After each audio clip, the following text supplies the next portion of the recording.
Okay, now that we've learned the basic rules, we want to do a more complicated case where we have functions where we need to combine the different rules that we have. The rules that we have for addition, subtraction, multiplication, division, and functions. Here's an example. F equals a minus b times the natural log of c. A, b, and c are measurements, and they'll have uncertainties. The rule we follow is exactly the rule we do in all calculations. We follow the order of operations. The precedence, or order of operations, says do functions first, multiplication and division come next, followed by addition and subtraction. We simply use one rule at a time. For instance, here we have a function, the natural log of c. So we might say something, let x equal the natural log of c.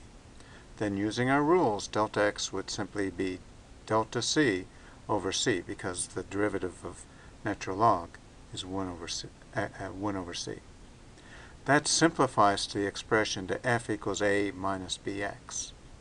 Now, a multiplication we know how to handle. We'd say, well, let y equal bx, then delta y over y is the sum of the squares of the relative uncertainties square rooted, or cross-multiplying delta y equals this. Now we've reduced f equals a minus y, and we know how to do that operation. Delta f is simply be the square root of the sums of the squares of the absolute uncertainties. So we've broken the problem down into 3 steps: the function, the multiplication, and then the subtraction. We will do that for every complicated expression we see. Remember, if it was a times b times c divided by d times e, that's only multiplication and division. We wouldn't have to break that down into separate pieces. One last little point. The largest source of uncertainty, what I usually call the LSU.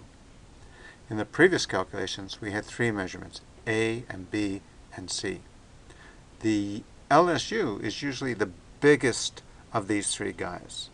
So if this was 1%, 1%, 4%, then this would be the largest source of uncertainty. If it was 1.1%, 1.2%, 0.9%, they're all about equally the same. They'd all be the LSU. One thing to be careful about: if you square a variable, then that's going to double the effect. The square root halves the effect of the uncertainty. So pay attention whether you've got squares or halves. Why are we interested in the LSU? It's important because it indicates which variable uncertainty we work on to improve the precision of our end result, the f in the previous problem. That tells us, as experimentalists, what quantity we want to work on to get more precise results, to do better testing.